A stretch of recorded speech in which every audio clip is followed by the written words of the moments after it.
Պարոն Մխիթարյան, նախ օրվա խորհրդի հետ կապված այսօր սպառապետի ծնունդն է,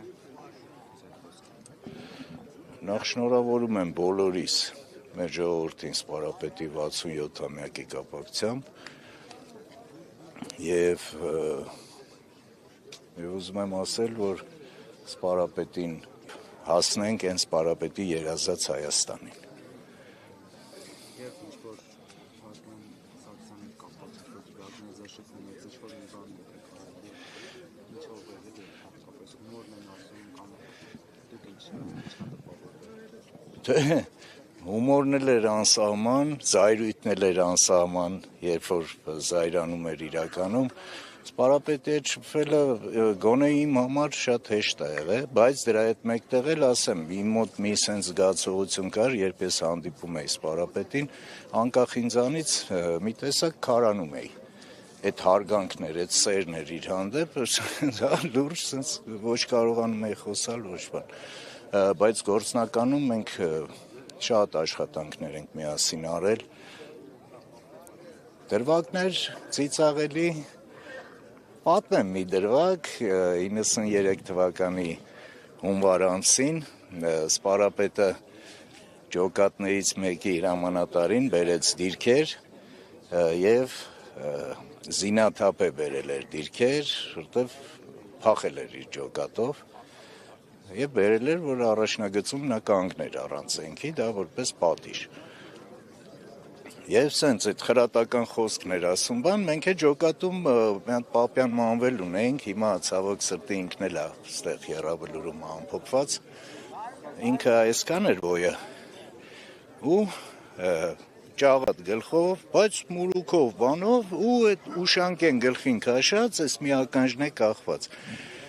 Սպառապետի դեմն էր կանգնած, ու սպառապետը որ բան էր անում, նախատում էր, որ բայ նայեք հələ 15 տարեկան երեխեքը գալի կանգնում են ու մանվելի ուսին է խփում, մանվելի 50 տարեկան արդեն։ Իսկ մանվելը զարմացած նայում է սպառապետին։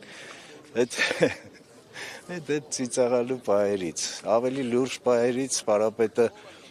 նույն Լաչինում 92 թվականին, երբ մենք ջոկատով 8 հոգով մնացել էինք 7 կիլոմետրանոց հատված էինք պահում Կուբատոյի ուղղությամբ, մենք հանդիպեցինք հենց Լաչինի խաչմերուկում, Ռոլանդի հետ իջել էինք, գոնե զինամթեր բերեինք,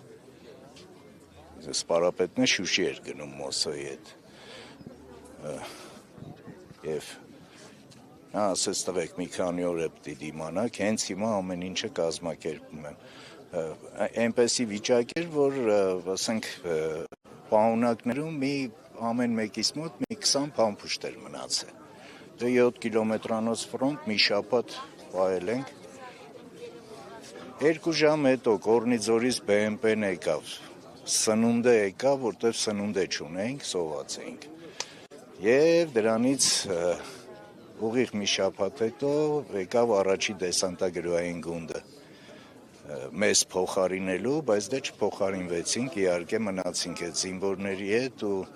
փառք ու պատիվ նաև այդ զինվորներին։ Ես շատ շնորհակալ եմ սպառապետին, որ այդ արագ արձագանքել է իր համար, ամեն մի ազատամարտիկը, ամեն մի զինվորը թանկ էր, այն սեփական երեխու պես թանկ էր։ Ասացիք զայրույթն էլ խիստ էր, ինչը կարող էր զայրացնել սպառապետին։ Անարդարությունը, գողությունը, տեսել եք, կադրերն էլ եք տեսել, հենց իր վարչապետ եղած ժամանակվա կադրերն եք տեսել, ինչն է զայրացնում իրան, երբ որ իր ասածը անմիջապես չէր կատարվում, որտեղ ինքը այն տեսակն էր, որ համ ինքն էր իր ասածը անմիջապես անում, եւ պահանջում էր, որ յուրաքանչյուրն էլ այդ այնց սիրեր հայրենիքը։ Էդ էր զայրացնում իրան, ուրիշ զայրացնող ոչինչ չկար։